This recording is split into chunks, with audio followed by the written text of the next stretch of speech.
Aminon is the current megaboss of Sortie, and with rumors circulating about the upcoming prime weapons requiring his defeat, I thought it might be helpful to make a guide for the current strategy many groups are using. To fight Aminon, you must first obtain 4 Rakaznar fragments, one from each of the 4 basement bosses, and then access this teleporter in Zone E just south of the room with only flans. These fragments can be obtained over multiple runs and stay in your temporary items list forever. It's also recommended that you acquire a Rakaznar seal by defeating the 4 lesser NMs in the basement and then touching the Aminon teleporter to spawn a chest. The seal allows you to survive a move called Bane of Tartarus a total of 2 times before it wears off. Because forcing Aminon to use this move is part of our strategy, you'll need to make sure you can survive it at least once. Unlike the fragments, however, the seal must be obtained in a single run and goes away upon either defeating Aminon or upon absorbing 2 Bane of Tartarus moves. Now onto the fight itself. I had been holding off on posting Aminon runs until we got a little better and had a nice clean, flawless victory, but I realized it wouldn't be as helpful as the real nitty-gritty, slow and steady approach that works consistently. This strategy is one that can fail in an instant and can take upwards of 45 minutes to execute carefully. Our party setup is a Rune sub-blue, COR sub-sam, Red Mage sub-dark, Scholar sub-dark, Geo sub-dark, and Black Mage sub-dark. You may have noticed a theme here. That alludes to the foundation of this strategy, which is Absorb TP. We'll get to that shortly. Upon entering, put up your standard buffs. Protect and Shell should already be up. Red Mage will cast Haste 2, Refresh 3 on everyone except for the Corsair, and Phalanx 2 the tank. Your Scholar will Accession plus Perpetuance Regen 5 and Voidstorm 2 for Dark Weather, and cast Adloquium on the Corsair. Before you initiate the fight, the Corsair is going to put up Naturalist roll for buff duration, followed by Caster's roll for fast cast. Because the mages are all subbing Dark Knight, they're losing up to 20% fast cast from subbing Red Mage. The main benefit here is fast cast's effect on recast timers. For those unfamiliar, half of the value of your fast cast is applied as a reduction to the spell's recast timer. Fast cast caps at 80%, so you can get up to 40% recast reduction. Since our strategy relies heavily on Absorb TP and Death, spells that have 60 and 180 second cooldowns respectively, recast reduction goes a long way in expediting this fight.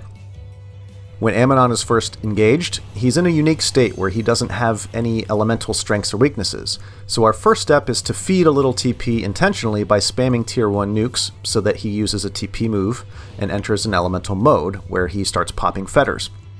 Here Aminon uses Demon Fire, which is his fire mode. This can be countered with water damage, but that's not our plan here. If you use the element that matches the mode he's in, Aminon will get healed and it will trigger the use of Bane of Tartarus. This is supposed to be a punishment for using the wrong element, but it happens to be what we want in this strategy. Seeing Demon Fire, we start spamming fire nukes. Since he's at 100% HP, they won't heal him, but he will eventually use Bane of Tartarus.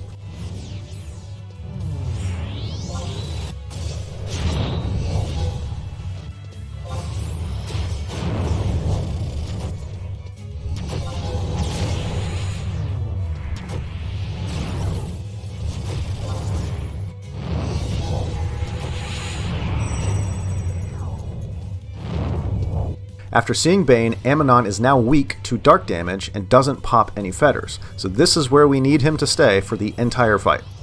Call it out to your team, immediately start casting Absorb TP, and your Red Mage should quickly pop Stymie and Sleep 2. This allows everyone to get their buffs up and get prepared and drain all of the TP that he currently has so that he doesn't change modes. This is the most crucial part of the strategy, I cannot stress it enough, and I will put multiple reminders up throughout this video. Do everything in your power to reduce Aminon's TP gain at all times. This takes priority over damage, it takes priority over just about everything else. The damage will happen over time, but if Aminon gets TP and changes modes, the fight's over. You lose. That's it. It's as simple as that. Okay, so now that he's slept, your Red Mage will start piling on the Enfeebles. When Paralyzed 2 lands, have your Corsair Ice Shot to increase its potency. And again, this is an effort to reduce TP gain. If Aminon can't hit your tank because he's paralyzed, he can't gain TP very easily, right? Next key point for Red Mage is to make sure Frazzle 3 is on at all times. If Frazzle wears off, Aminon can resist your Absorb TP, and all it takes is 2 or 3 resists in a row to end your run in failure. The last tip for your red mage is to set up a system with the tank so that when the rune uses Embolden and equips all of his Phalanx Plus gear, your red mage can quickly cast Phalanx 2. Again, the goal here is to reduce that incoming damage to allow your rune to ride Stone Skin for 0 damage hits and, of course, 0 TP gains. Now on to the Corsair. Your party had Naturalist roll and Caster's roll up before Bane.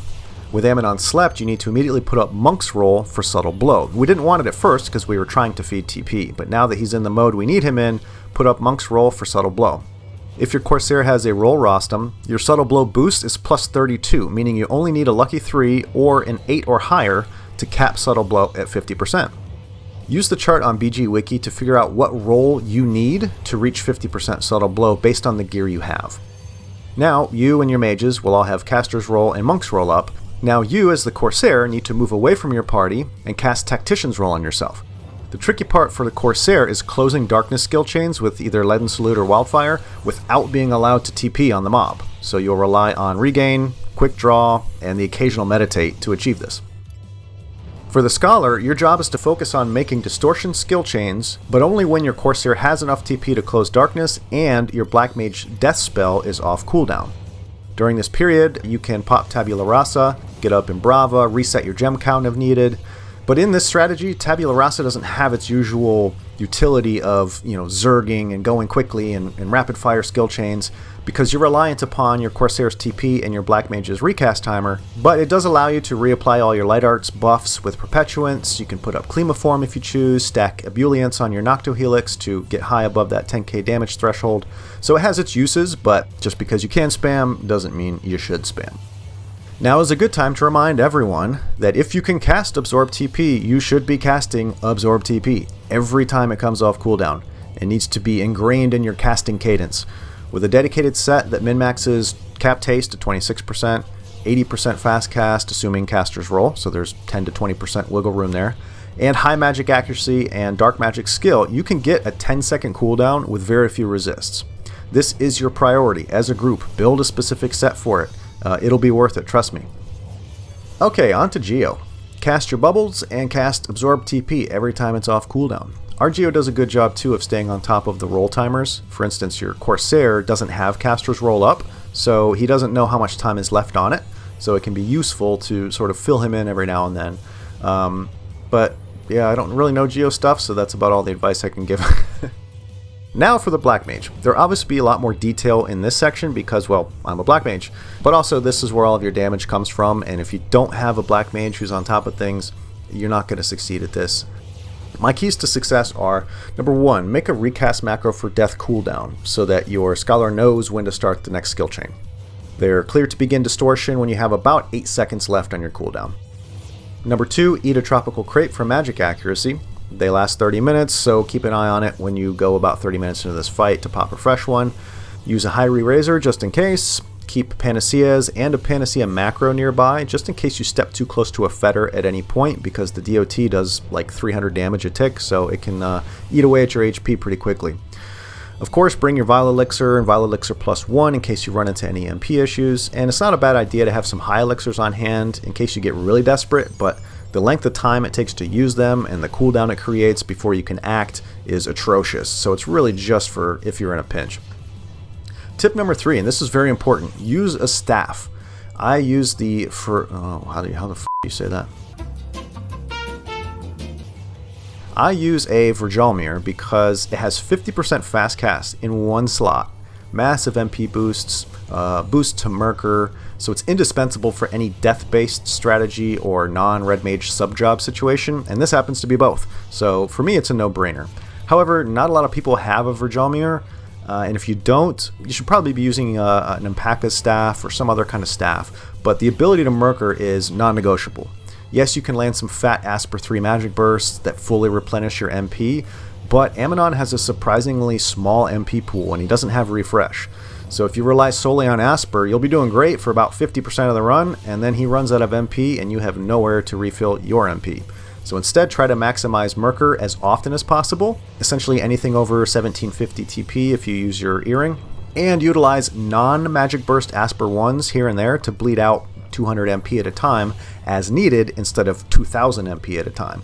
So my typical cadence is, if I have very, very low TP, of course death is going to give you a pretty nice TP return, so I'll count down 1 Asper 2 or Asper 3 Magic Burst, but then the second time I Magic Burst death, I should be over 1750 and I can Murker. So it's like every other time, or sometimes every third Magic Burst, you use that Asper component. By using this method, we've completed entire fights where he never runs out of MP for me, and I never struggle with MP issues, so that's my tip. Number 4, don't forget to absorb TP. Fit it in as often as possible. You'll notice in this video I squeeze in a quick absorb TP right before using death, because by the time I recover MP via Asper or Murker, my absorb TP is just about off cooldown, ready to go again, so it works out perfectly. So once you find that timing and you find that rhythm, make sure you are fulfilling your responsibility to absorb TP along with the rest of your party. Number 5, use Elemental Seal plus Mana Well and Burst Impact on occasion. If you get it reset by random deal, that's great. Otherwise, every 10 minutes should be fine. Impact lowers Aminon's base stats, so it'll help him by missing your tank a bit more. It'll help by your nukes hitting a little harder and fewer resists. But it's not a do or die spell, and it does feed a lot of TP, especially if you're multi-bursting a skill chain.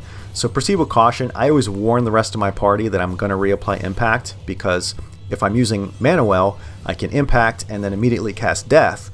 And that's great for damage, but it's going to feed them a lot of TP. So they know to kind of hold until those hit, and then everyone spams absorb TP at once to make sure he doesn't use a TP move. So if you prefer to not do that at all, that's perfectly acceptable as well. Remember, your number 1 priority is to reduce Aminon's TP gain while you slowly chip away at him. Number 6, just be mindful of when your Scholar is going to reapply Noctohelix. When the time comes, don't nuke wall them with death. Let Helix land first so it's unpenalized, hopefully it's over 10k damage, which will cap your per tick damage, and then let your death spell land. You'll get penalized by the nuke wall, but no big deal. You could also swap to Comet for your Magic Burst at this point if you want to preserve your death recast timer. As a shameless plug, if you're unfamiliar with how the nuke wall mechanics work, I do have a video on it linked in the description below. Now again would be a good time to mention that everyone who can cast Absorb TP should be casting it every time it comes off cooldown. It needs to be ingrained in your casting cadence. If you notice any of the other mages in your party slacking on their duties, kindly remind them. If you notice any resists, alert your party so they can slow TP feed to a halt. If you notice high amounts of TP being absorbed, like anything over 120, 150, something needs to be adjusted. Absorb TP saps a set percentage of a mob's TP, so the more you absorb, the more your mob had in the first place. So using these numbers can indicate how close you are to the danger zone of 1k plus TP. Okay, well, with that final reminder, that's about all there is to this fight. In the era of the 10 to 15 minute Zerg fights, this strategy may come as a shock to your party. But again, as a final reminder, you're seeking the win here. The damage will come with time, but a TP move from Aminon will ruin your run. Thus, be patient, pay close attention to your buffs and debuffs, making sure Aminon always has his debuffs, especially Frazzle and Paralyze plus Ice Shot. Make sure your Scholar reapplies Noctohelix as soon as it wears off with tick damage. Make sure you always have proper Phantom rolls up, Void Storm 2, Haste 2, Refresh 3. Make sure your Rune is keeping up Phalanx 2, plus Embolden when available. Make sure your Scholar asks the Corsair for random deal if they're low on gems. And try to hit the Rune Fencer with it too if you can. Finally, cast Absorb TP every time it's off cooldown. Communicate with your party if absorbs get resisted or if the numbers indicate that Aminon has a lot of TP. And that's about it. Best of luck to you all, and we'll see you in the next one.